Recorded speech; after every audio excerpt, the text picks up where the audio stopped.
चलिए दोस्तों, सबसे पहले बात करते हैं इस साल 2025 में केदारनाथ धाम के कपाट कब खोले जा रहे हैं। तो इस साल बाबा केदारनाथ धाम के कपाट 2 मई सुबह 6:20 पर खोले जा रहे हैं और ये अगले 6 महीनों तक खुले रहेंगे।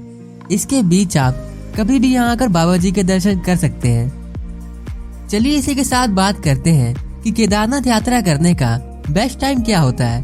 तो केदारनाथ की ओपनिंग डेट 2 मई से लेकर पहले एक हफ्ते में आपको बहुत ही भीड़ देखने को मिलती है। तो आप अपनी यात्रा 10 मई से लेकर जून के एंड तक प्लान कर सकते हैं, क्योंकि इस समय भीड़ उतनी ज्यादा नहीं होती है और मार्च जून के महीनों में उत्तराखंड की वादियां भी काफी खूबसूरत होती हैं। तो ये यात्रा करने का बेस्ट टाइम माना जाता है। फिर जुलाई अगस्त के महीनों में यहाँ हैवी रेनफॉल होती है, तो लैंडस्लाइड खतरा होता है। इसके कारण कई बार यात्रा को बंद भी कर दिया जाता है। इन समय भीड़ कम रहती है, तो सभी चीजों के रेट्स कम हो जाते हैं। अगर आप इस समय यात्रा करने की प्लानिंग कर रहे हैं तो अपने साथ 1-2 दिन एक्स्ट्रा लेकर चलिएगा। तो ये हो गई बात कि आप अपनी केदारनाथ यात्रा कब प्लान कर सकते हैं। चलिए अब बात करते हैं आपके रजिस्ट्रेशन की। तो केदारनाथ धाम की यात्रा करने के लिए आपको अपना रजिस्ट्रेशन करवाना बेहद जरूरी है। इसके बिना अपनी यात्रा नहीं कर सकते। पूरी यात्रा के दौरान आपको जगह जगह पर चेक पोस्ट मिलते हैं, जहां आपका रजिस्ट्रेशन चेक करा जाता है। अगर आपके पास रजिस्ट्रेशन नहीं होगा तो आपको आगे यात्रा करने नहीं दिया जाएगा।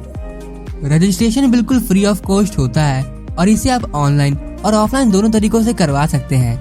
ऑनलाइन आप स्क्रीन पर दिख रहे इस वेबसाइट पर जाके अपना रजिस्ट्रेशन कर सकते हैं और आप इस व्हाट्सएप नंबर से भी अपना रजिस्ट्रेशन कर सकते हैं। ऑफलाइन रजिस्ट्रेशन करवाने के लिए हरिद्वार, ऋषिकेश और देहरादून में आपको रजिस्ट्रेशन काउंटर मिल जाते हैं।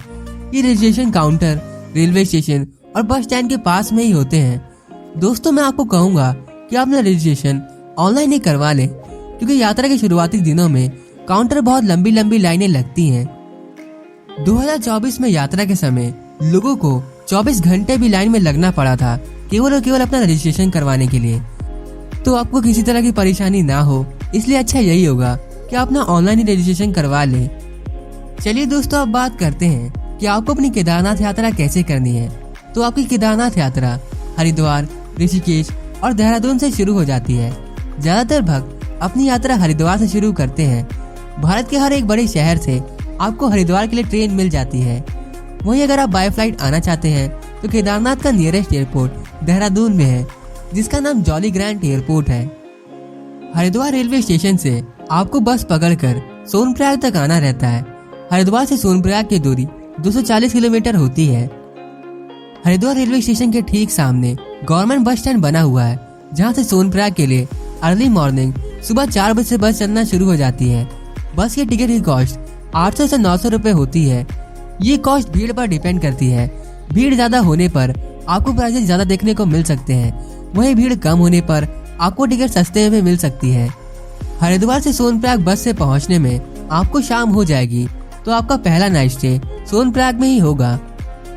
दोस्तों, एक बात का आप ध्यान रखें कि हरिद्वार आप सुबह 12-1 बजे तक ही पहुंच जाएं, क्योंकि हरिद्वार से सोनप्रयाग जाने वाली बसें सुबह 4 से 8 बजे के बीच में चलती हैं। अगर आप 9-10 बजे पहुंचेंगे तो हो सकता है कि आप बस मिस कर दें। ऐसे में आपको हरिद्वार में ही नाइट स्टे करना पड़ेगा और अगली सुबह वाली बस पकड़नी होगी, या फिर आपको प्राइवेट टैक्सी या शेयरिंग टैक्सी करके जाना पड़ेगा, जिससे कि आपका खर्चा ज्यादा हो जाएगा। सोनप्रयाग में रूम्स आपको 1500 से 2000 रुपए तक में मिल जाएंगे। दोस्तों, ये प्राइस भीड़ पर डिपेंड करती है। भीड़ ज्यादा होने पर प्राइस ज्यादा और कम होने पर प्राइस कम हो जाते हैं। तो आपको अपना पहला नाइट स्टे सोनप्रयाग में कर लेना है, जहाँ खाने पीने के भी अच्छे ऑप्शन होते हैं। आपको 150 से 200 रुपए में थाली मिल जाती है, तो आप भरपेट भोजन कर सकते हैं। अपना खाना पीना करके आपको जल्दी से सो जाना है, क्योंकि सुबह आपको जल्द से जल्द उठकर गौरीकुंड के लिए टैक्सी लेनी है। नेक्स्ट डे आप सुबह 3-4 बजे ही गौरीकुंड जाने वाली टैक्सी के लिए लाइन में लग जाएं। जितनी जल्दी आप लाइन में लगेंगे उतनी जल्दी आपको टैक्सी मिलेगी और आप भीड़ भाड़ से बचे रहेंगे। सोनप्रयाग से गौरीकुंड की दूरी 5 किलोमीटर होती है और गवर्नमेंट टैक्सी वाले आपसे 50 रुपए पर पर्सन चार्ज करते हैं। आप अपनी प्राइवेट टैक्सी या कार से गौरीकुंड नहीं जा सकते। आपको यहाँ की लोकल टैक्सी ही लेनी होती है और अपनी कार या टैक्सी जहाँ के पार्किंग एरिया में पार्क करनी होती है। गौरीकुंड में गर्म पानी का कुंड बना हुआ है, जहाँ आप स्नान कर सकते हैं और यहाँ गौरी माता का मंदिर भी है, जहाँ से आप माता जी का आशीर्वाद लेकर अपनी यात्रा शुरू कर सकते हैं। लेकिन ये सब करने के लिए आपको यहाँ जल्दी पहुँचना होगा। गौरीकुंड से केदारनाथ मंदिर की दूरी 16 किलोमीटर होती है और यहीं से आपकी केदारनाथ धाम की यात्रा शुरू हो जाती है। कुछ लोग इस यात्रा को पैदल ही पूरा करते हैं, वहीं कुछ श्रद्धालु घोड़े, खच्चर, पिट्ठू और पालकी का सहारा लेते हैं। अगर आप इस यात्रा को पैदल ही पूरा करते हैं तो आप आराम से यात्रा करिएगा। बीच बीच में आराम जरूर करते रहिएगा। अपने साथ कुछ खाने पीने की चीजें, पानी की बोतल जरूर कैरी करें। हर हर महादेव और जय बाबा केदारनाथ का जाप करते हुए अपनी यात्रा करें। पैदल आपको इस यात्रा को पूरा करने में लगभग 10 से 12 घंटे का समय यानी कि पूरा दिन लग जाएगा। वहीं अगर आप घोड़े से अपनी इस यात्रा को पूरा करते हैं तो आपको 4 से 5 घंटे का समय लगेगा और घोड़े वाले आपसे 2.5 से 3 हज़ार का चार्ज करते हैं। दोस्तों, घोड़े वाले आपको मंदिर तक नहीं बल्कि मंदिर से आधा 1 किलोमीटर पहले ही ड्रॉप कर देते हैं। अगर आप पिट्ठू और पालकी से यात्रा करते हैं तो ये आपके वजन के हिसाब से चार्ज करते हैं, पर मान के चलिए कि आपको 10 से 12 हज़ार रुपये देना पड़ सकता है। चलिए अब बात करते हैं उन श्रद्धालु की जो इस यात्रा को हेलीकॉप्टर से पूरा करना चाहते हैं। तो हेलीकॉप्टर की बुकिंग आपको एडवांस में ऑनलाइन ही करवानी होती है और ऑन द स्पॉट आपको इसकी टिकट्स नहीं मिलती है। ऑनलाइन आप स्क्रीन पर दिख रही इस वेबसाइट पर जाके अपनी बुकिंग कर सकते हैं। दोस्तों, हेलीकॉप्टर की बुकिंग करने के लिए आपको रजिस्ट्रेशन करवाना जरूरी होता है, क्योंकि आपको इसकी बुकिंग करते समय अपना रजिस्ट्रेशन नंबर डालना होता है। और दोस्तों, हेलीकॉप्टर की बुकिंग वन वे की नहीं होती, आपको दोनों साइड यानी कि आने और जाने दोनों की टिकट्स ही मिलती हैं। हेलीकॉप्टर 3 जगहों से उड़ान भरता है। पहला है सिरसी, दूसरा है फाटा और तीसरा है गुप्तकाशी। हेलीकॉप्टर की टिकट की प्राइस 6 से 8 हज़ार रुपये तक होती है। तो दोस्तों, आपको आराम से 16 किलोमीटर की यात्रा को पूरा करना है। ऊपर बेस कैंप तक पहुँचते पहुँचते आपका पूरा दिन निकल जाएगा, तो आपको अपना दूसरा नाइट स्टे यहीं पर कर लेना है। बेस कैंप से केदारनाथ मंदिर की दूरी बस 1 किलोमीटर ही रह जाती है।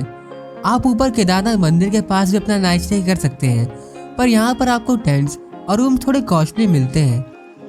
स्टे करने के लिए आपके पास कई ऑप्शंस होते हैं। यहाँ आपको GMVN के टेंट्स, प्राइवेट टेंट्स और रूम्स मिल जाते हैं। रेट्स की मैं बात करूँ तो GMVN के टेंट्स आपको 400 से 500 रुपये तक में मिल जाते हैं। वहीं प्राइवेट टेंट्स की स्टार्टिंग 500 रुपये से हो जाती है। 500, 600, 700 रुपये में आप एक अच्छा सा टेंट यहाँ लेकर अपना नाइट स्टे कर सकते हैं। दोस्तों, GMVN के टेंट्स के लिए आप ऑनलाइन एडवांस में बुकिंग करा के आए। ऑनलाइन बुकिंग आप इस वेबसाइट पर जाके कर सकते हैं। तो सेकेंड डे आपको अपना खाना पीना करके बेस कैंप में आराम कर लेना है। फिर नेक्स्ट डे आप सुबह जल्दी उठिए और निकल जाए बाबा केदारनाथ जी के दर्शन करने। आप जितना जल्दी उठेंगे उतनी कम आपको भीड़ देखने को मिलेगी। यहाँ आपको 150 से 200 रुपये में एक गर्म पानी की बाल्टी भी मिल जाती है। आप उससे स्नान करने के बाद दर्शन करने के लिए जा सकते हैं। अगर आप सितंबर अक्टूबर के समय दर्शन करने आ रहे हैं तो आपको कम भीड़ मिलेगी। वही आप मई जून के महीनों में आते हैं तो आपको ज़्यादा भीड़ देखने को मिलेगी और उसकी वजह से आपको दर्शन करने में 2 से 3 घंटे का समय भी लग सकता है। आप जाए मंदिर परिसर में, बाबा जी के दर्शन प्राप्त करें, अपनी मनोकामनाएं मांगे, फिर बाहर आ जाए। बाहर एक बड़ा सा पत्थर रखा हुआ है जिसे भीमशिला कहते हैं, उसके भी दर्शन करें। थोड़ी देर मंदिर परिसर में घूमिए, उत्तराखंड की वादियों का लुत्फ उठाएं। फिर निकल जाएं बाबा भैरवनाथ जी के दर्शन करने के लिए। तो केदारनाथ धाम से बाबा भैरवनाथ मंदिर तक पहुंचने के लिए आपको 1 किलोमीटर ट्रैक करना होता है। ऐसा कहा जाता है कि बाबा भैरवनाथ जी के दर्शन करने के बाद ही आपकी केदारनाथ धाम की यात्रा संपूर्ण मानी जाती है। यहाँ से आपको पूरे केदारनाथ धाम के खूबसूरत नज़ारे भी एंजॉय करने को मिलते हैं। तो दोस्तों, इस तरह से आप 4 दिनों में इस पूरी केदारनाथ धाम की यात्रा को पूरा कर सकते हैं। चलिए दोस्तों, अब बात करते हैं सबसे जरूरी चीज की, और वो है बजट। तो अगर आप बाय बस हरिद्वार से सोनप्रयाग तक आते हैं, फिर टेंट्स में अपना स्टे बनाते हैं और पैदल इस यात्रा को पूरा करते हैं, तो आप मान के चलिए कि 5 से 6 हज़ार रुपये पर पर्सन के बजट में आराम से इस यात्रा को पूरा कर लेंगे। तो दोस्तों, मैंने आपको केदारनाथ धाम की यात्रा से जुड़ी सभी जरूरी जानकारी दे दी है। अगर आपको ये वीडियो पसंद आया हो तो चैनल को सब्सक्राइब और वीडियो को लाइक करना मत भूलिएगा। हम फिर मिलेंगे ऐसे इंफॉर्मेटिव ट्रैवल वीडियोस के साथ। तब तक के लिए हैप्पी ट्रैवलिंग।